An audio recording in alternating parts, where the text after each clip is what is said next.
नमस्कार विद्यार्थी मित्रांनो, आज आपण आपल्या सिरीजमधला सिंपल पास्ट टेन्सकडे वळणार आहोत. मागच्या व्हिडिओमध्ये आपण सिंपल प्रेझेंट टेन्स घेतलेला होता. आज आपल्याला सिंपल पास्ट टेन्स शिकायचा आहे. त्याला साधा भूतकाळ असं म्हटलं गेलेलं आहे. आता भूतकाळ म्हटलं की जी क्रिया होऊन गेलेली असते, परंतु ती क्रिया भूतकाळामध्ये झाली आहेत का किंवा भूतकाळामध्ये चालू होती का, या कोणत्याही बाबीचा याच्यामधून उल्लेख केला जात नसतात. म्हणजे ती फक्त जी क्रिया आहे ती क्रिया भूतकाळामधली घडलेली होती एवढंच आपल्याला त्यावरून कळत असतं. मग त्यालाच आपण सिंपल पास्ट टेन्स असं म्हणत असतो, साधा भूतकाळ असं म्हणत असतो. तर ओळखायचं कसं, तर सर्वात महत्त्वाचं काय असतात, तर वाक्याची रचना जी आहे ती रचना त्या ठिकाणी कशी असते, तर त्यामध्ये सब्जेक्ट असेल I, he, she, it, you, we, they आणि सोबत क्रियापदाचं दुसरं रूप दिलेलं असेल आणि शेवटी त्या ठिकाणी ऑब्जेक्ट दिलेला असतो आणि त्याचा इंडिकेटर जे आहे तर ते आपल्याला त्या ठिकाणी बघायचं आहे. आणि सुरुवातीला जर बघितलं तर इथं या आय घेतलेला आहे आणि शेवटी जर बघितलं तर आय म्हणजे मी होते. तर शेवटी काय असेल, ल, ला, ली, ले, लो अशा प्रकारचा साऊंड जर त्या वाक्यामध्ये गेलेला असेल, असा वाक्यामध्ये साऊंड निघत असेल, ल, ला, ले, ले, लो. जसं मी शाळेत गेलो, मी मार्केटला गेलो, तर शेवटी लो हा शब्द त्या ठिकाणी येऊन आलेला आहे. म्हणजेच ते वाक्य सिंपल प्रेझेंट टेन्सचं असेल. चला तर काही आपण एक्झाम्पल त्या ठिकाणी बघूया. तर सब्जेक्ट आपल्याला माहीत आहे, आपण सब्जेक्ट घेत असतो आय, त्याच्यानंतर शी, त्यानंतर ही, त्यानंतर इट, त्यानंतर वी, यू आणि दे आणि एखाद्या व्यक्तीचं नावसुद्धा आपण त्या ठिकाणी घेऊ शकतो. आता हे झाले सब्जेक्ट. या सब्जेक्टच्या आधारावर आपण काही सेंटेन्स बनवूया. जसं आय आहे, एखादं वाक्य जर असेल मी शाळेत गेलो. आता एक्झाम्पल म्हणून घेतो आहे मी शाळेत गेलो. बघा वाक्याच्या शेवटी जर बघितलं तर ल, ला, ली, लो पैकी लो नावाचा शब्द आलेला आहे आणि हा शब्द जो आहे तो आपल्याला सांगताय की हे वाक्य त्या ठिकाणी सिंपल प्रेझेंट टेन्सचं असेल. आय मी म्हणजे काय होते, तर त्या ठिकाणी आय होते. गेलोचा अर्थ त्या ठिकाणी वेंट होते. आय वेंट आणि कुठं जायचं असेल तर आपण टू लावत असतो. I went to school, I went to school अशा प्रकारचं त्याचं त्या ठिकाणी सेंटेन्स होईल. त्यानंतर दुसरं एक्झाम्पल बघूया. त्या ठिकाणी त्याने पत्र लिहिले, त्याने पत्र लिहिले. ठीक आहे. आता वाक्याच्या शेवटी ले नावाचा शब्द आहे म्हणजे हे वाक्य सिंपल प्रेझेंट टेन्सचं त्या ठिकाणी असेल.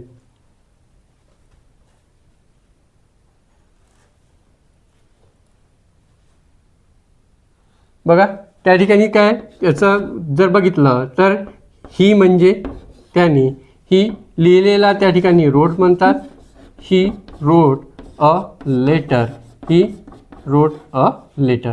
म्हणजे अशा प्रकारे आपल्याला त्या ठिकाणी बघा याची रचना कशी आहे, याला सब्जेक्ट, त्यानंतर V2 आणि त्याच्यानंतर ऑब्जेक्ट असं आपल्याला त्या ठिकाणी घेता येतं. त्याच्यानंतर तिसरं घेऊया, ती मराठी बोलली. बघा ती मराठी बोलली, शेवटी ली नावाचा शब्द आहे म्हणजेच ते वाक्य त्या ठिकाणी सिंपल पास्ट टेन्स असेल. शी, त्यानंतर स्पोक, शी स्पोक होते मराठी, शी स्पोक मराठी. म्हणजे आपल्याला त्या ठिकाणी जी वाक्यरचना आहे ती वाक्यरचना आपण त्या ठिकाणी करताना दिसून आलेलं.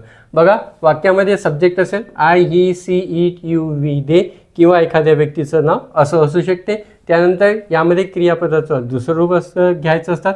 याच्या अगोदर आपण क्रियापदाचे जे फॉर्म आहे ते अगोदरच्या व्हिडिओमध्ये बघितलेले आहे.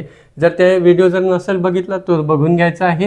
त्याच्यानंतर त्या ठिकाणी जर बघितलं तर ऑब्जेक्ट आणि याची ओळख जी आहे त्या ठिकाणी कसं केली जाते, ल, ला, ली, ले, लो हे जर वाक्याच्या शेवटी असेल तर ते वाक्य निश्चितच सिंपल पास्ट टेन्सचं असतात. तिने आंबा खाल्ला. बघा शी म्हणजे ती, आता खाल्ला जो आहे शेवटी ल, ला, ली, लो पैकी आलेला आहे म्हणजे खाल्ला एट म्हणतो आपण, काय म्हणतो असतो एट. त्याच्यानंतर अ मँगो, तिने आंबा खाल्ला. बघा क्रियापदाचं दुसरं रूप आपण या ठिकाणी यूज करून राहिलेलो आहोत. दुसरं वाक्य बघूया, त्यांनी काम पूर्ण केले. त्यांनी म्हणजे काय, दे आणि फिनिश, FINISHED फिनिश. त्याच्यानंतर काय आहेत, काम आहे, ते the work. They finish the work. त्यानंतर पुढचं सेंटेन्स बघूया टू आणि त्याच्यानंतर त्याचा ऑब्जेक्ट जो आहे तो ऑब्जेक्ट त्या ठिकाणी आपल्याला दिसून येतो. बघा पुढचं सेंटेन्स बघूया. वी आम्ही इंग्रजीचा अभ्यास केला. We studies English. बघा विद्यार्थी मित्रांनो, या ठिकाणी आपण काय केलेलं असेल तर शेवटचा शब्द जो आहे ल ला लिहिलेलो आहे असं बघितलं आणि इथं मात्र क्रियापदाचं दुसरं रूप यूज करून राहिलेलं आहे. असं आपल्याला त्या ठिकाणी दुसरं रूप यूज करून क्रियापदाचं सेकंड फॉर्म त्या ठिकाणी यूज करायचं आहे आणि ते वाक्य साध्या सिंपल पद्धतीनं आपल्याला लिहिता येतात असतात. त्यानंतर आता आपण बघूया हे झाले पॉझिटिव्ह वाक्य. निगेटिव्ह वाक्य कसे तयार केले जातात ते आपल्याला त्या ठिकाणी बघायचे आहे. नकारार्थी वाक्य रचना तयार करत असताना डिड नॉट किंवा डिडंटचा वापर आपण करत असतो. म्हणजे जेव्हा एखादं वाक्य जे आहे पास्ट टेन्समधलंच आहे पण ते आपल्याला नकारार्थी वाक्यानं बोलायचं आहे, म्हणजे त्याच्यामध्ये आपल्याला नकार दर्शवायचा असेल तर कसं केलं जातं. आता हे पॉझिटिव्ह सेंटेन्स या ठिकाणी मी लिहिलेलं आहे. आय प्लेड क्रिकेट, म्हणजे मी क्रिकेट खेळलो. आता मला याला नकारार्थक द्यायचं आहे तर काय करावं लागेल, आय जशीच्या तसा घ्यावा लागेल.